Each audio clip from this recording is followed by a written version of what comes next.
Yeah, I'll react to that, sure. Me? Cycle in London? No, I'll die.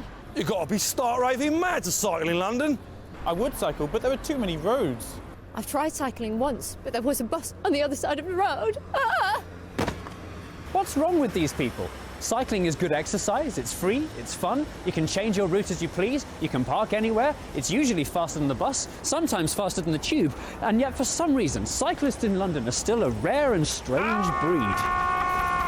So, why isn't cycling normal in London? Is it to do with the way the streets were built? Or is it something embedded in our culture? Or is it a complicated and... There's a bridge where... right near where I live, there's a bridge. And it's not a small bridge. It's a pretty big bridge. And there is clearly no... It is wide enough for 2 lanes. And there is no, like, sidewalk or bike lane. And still, sometimes you'll see, like, people all decked out in their cycling gear thinking, like, they don't need to abide by that or something. And then they just hold up traffic on it. I'm venting. Never mind. Nuanced mixture of the two, combined with several other surprisingly interesting factors that will take about 10 minutes I'll stick to this screen to discuss. My name's Connor, by the way, guys. I didn't do an intro. Original link, top description, Discord. Cycling infrastructure in London has been around longer than you might think. As far back as the 1930s, when hardly anyone drove, the wise town planners decreed that cars and bikes don't mix. New suburbs in Morden, Perivale and Romford were furnished with shiny, wide, segregated cycle tracks. The first of its kind was opened by Transport Minister Leslie Horbalisher in 1934, but they weren't really used much. Cycling groups at the time hated these so-called cycle tracks. They were worried that they'd be forced to use them and then banned from regular roads. Indeed, that's exactly what Leslie Horbalisher wanted, saying that cyclists were the most dangerous people on the road today. So a cycling revolution never came, but a new revolution was just around the corner. Introducing the new car. Think you can't afford a car? Thanks to technology, the new car is more affordable than ever. You can afford the new car. With a new car, you can drive around in your new car. Do you like your new car? I love my new car.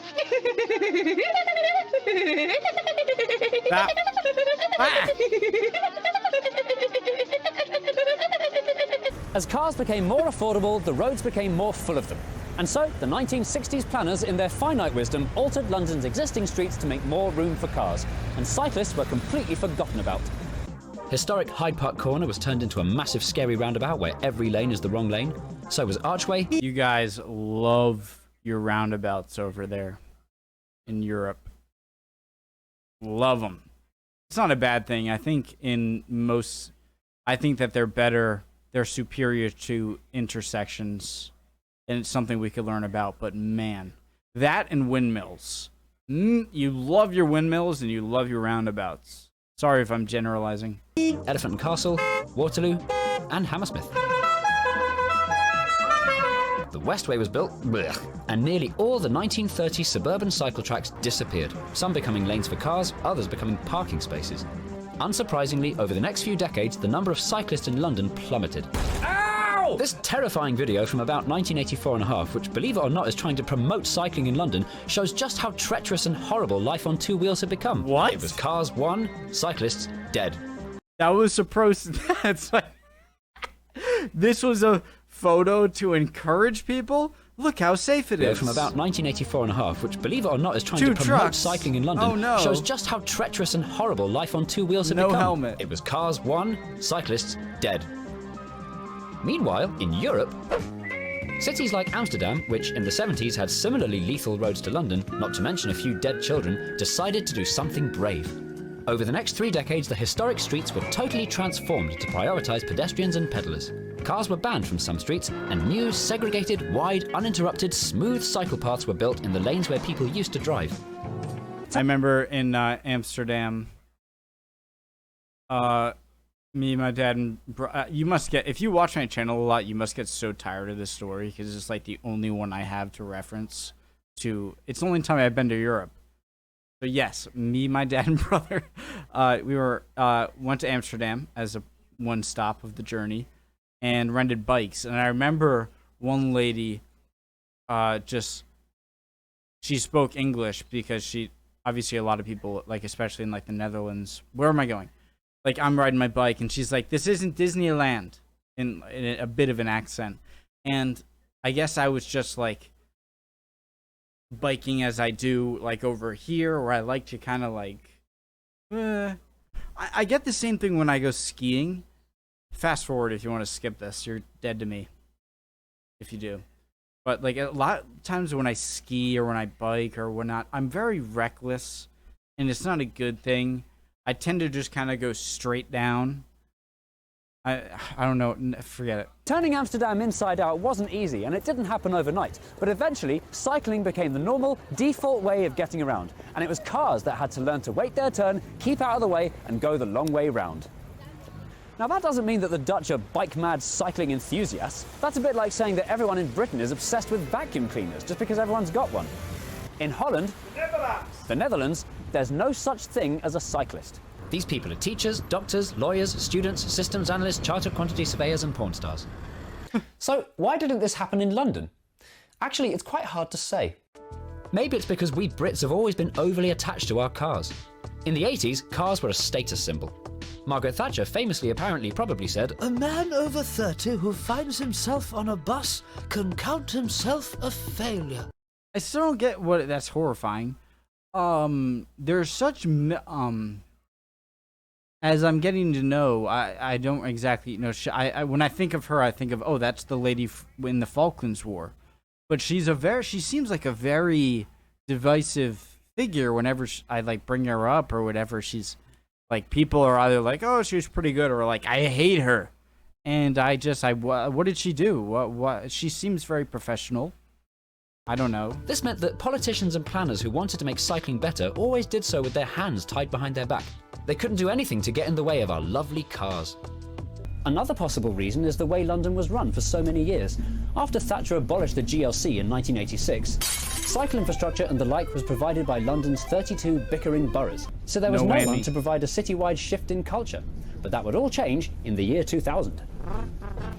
For the first time, London had an assembly and a directly elected mayor with the power and budget to think big.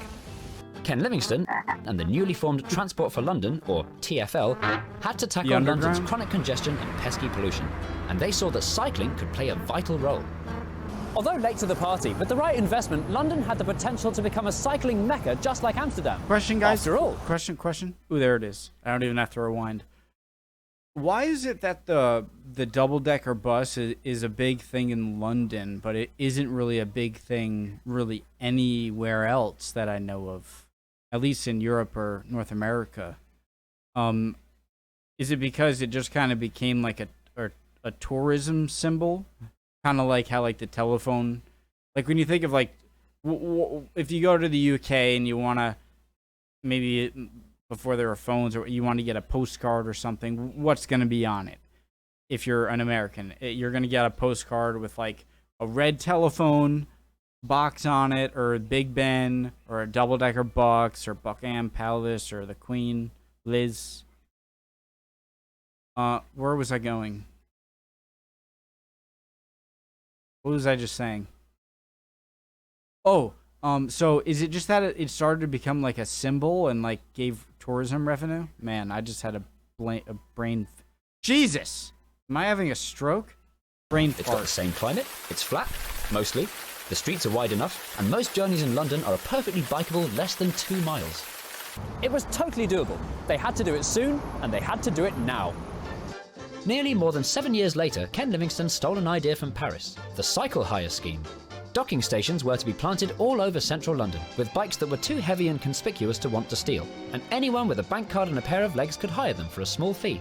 It took until 2010 for the scheme to finally get going, by which time London had a new mayor whose idea it wasn't, giving the scheme the misleading but memorable and durable nickname Boris Bikes. They were an instant smash, popular with locals and wobbly tourists alike. They helped promote the idea that urban cycling wasn't just for lycra-clad enthusiasts, but for everybody. Yeah, but I'm pausing a lot, alright, I know. But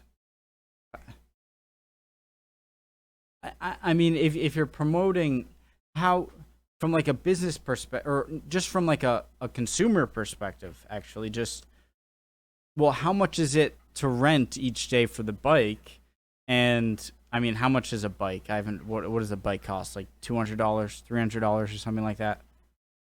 Like an average bike. And so, I mean, how many days is it worth renting before you could have just bought your own bike?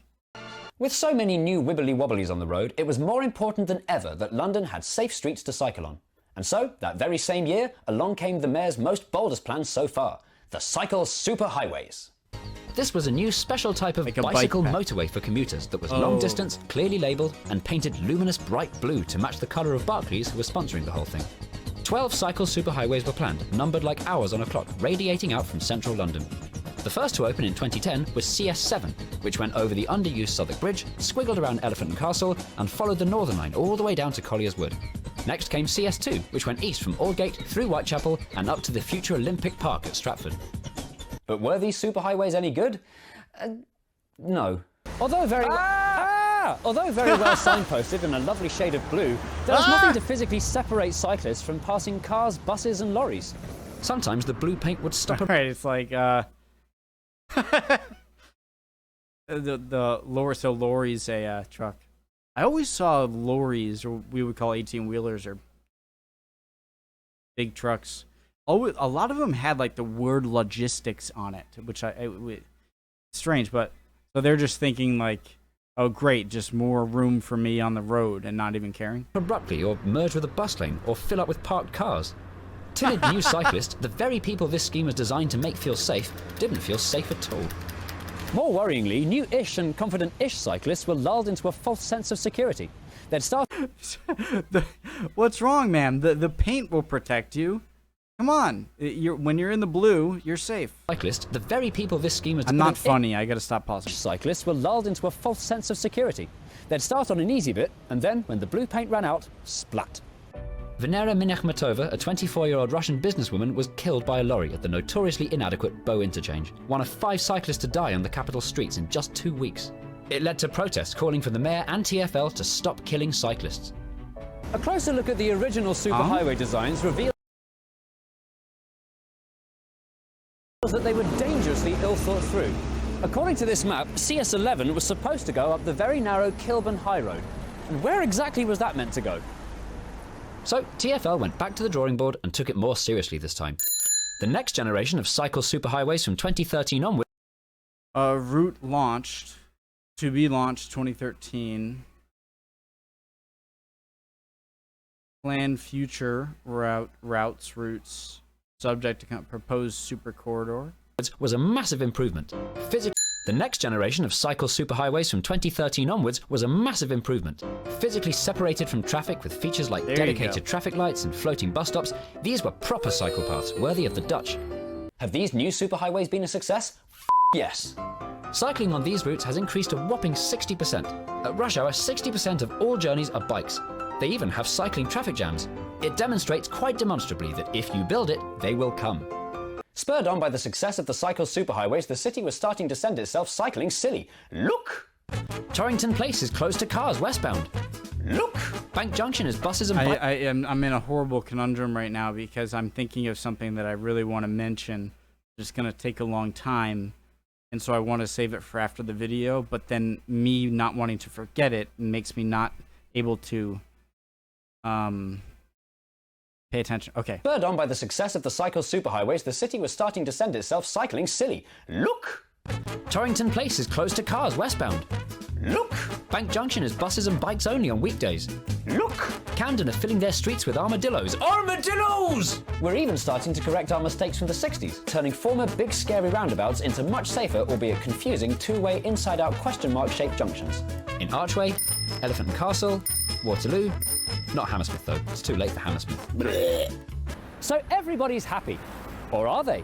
The cycling revolution has attracted criticism from some groups like... Bad luck and you're out of time. What happened? But you did very well. You did the history, you did the superhighways, you even went to Amsterdam. But there's still so much more to talk about. Will you come back for part 2? Yes, I will. Excellent. We look forward to it, don't we? See you Producers. after the break.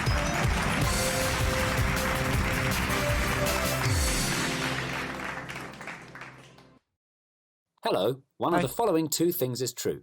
1. Skillshare is a great online learning community for creators. Or 2. If you flap your arms very, very, very, very fast, you can fly. Let's... Could you, though? By the way, use the /J Foreman. If you flapped your arm fast enough, like with mechanical help, like supersonic... find out which one it is.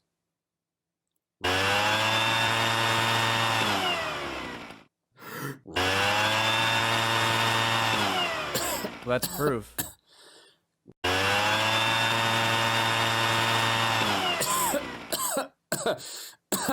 Well, there you have it. Skillshare is an online learning community with more than 17,000 classes for creators. If you like making things on the internet, like videos or animations or illustrations or podcasts or music, Skillshare is a really good way of learning how to do it really well. Also, premium membership costs less than $10 a month, which is the sort of money you'd lose down the back of the sofa and barely notice. Hey, what happened to that less than $10 you had last month? Don't care, I think it went down the back of the sofa. That's a waste you could have spent on unlimited access to Skillshare. I've used Skillshare and I really liked it, and so's Paul. Hey, Paul, what's your favorite thing on Skillshare? Unlimited... I love how they did the absolute minimum, like, on purpose. To just like, ... access to Skillshare. I've used Skillshare and I really liked it, and so's Paul. Hey Paul, what's your favourite thing on Skillshare? I liked the video about how to use Adobe Premiere Pro because it was really easy to follow and it had great tips about how to manage my workflow organisations as well. That's brilliant. Do you want to hear the really good news? If you go to school.sh/jforeman by clicking on the link in the description below, the first 1,000 of you to sign up will get the first 2 months of Skillshare for 99 cents, which is a really good deal. But hurry up, because only 1,000 of you are allowed to have it. Skillshare. Improve your skills, unlock new opportunities, and do the work you love.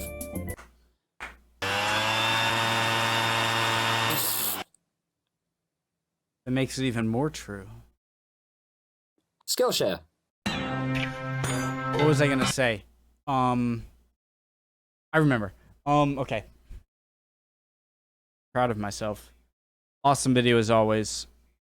So, do you guys have bike paths out of the city in like more suburban areas?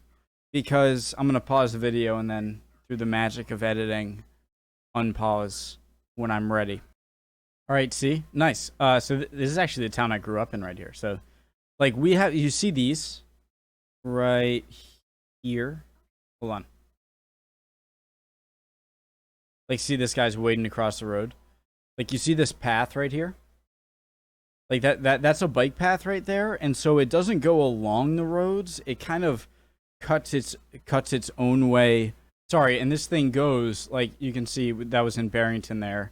And it goes, I think, from Bristol, maybe even Port... No, it doesn't go from Bristol to Warren, Barrington, through Riverside, East Providence to Providence, and stops kind of right as you get into Providence. But it's not by any means a mode of transportation for work or something like that. It's more for leisure and just kind of like going for a bike ride on the weekend or something like that. So it's completely different from what we saw in the video in terms of, you know, bike lanes in cities, which I think are pretty similar in Providence to what you have in that video or what we saw. Anyways, cool video. Hope you're all doing well. See you guys next time.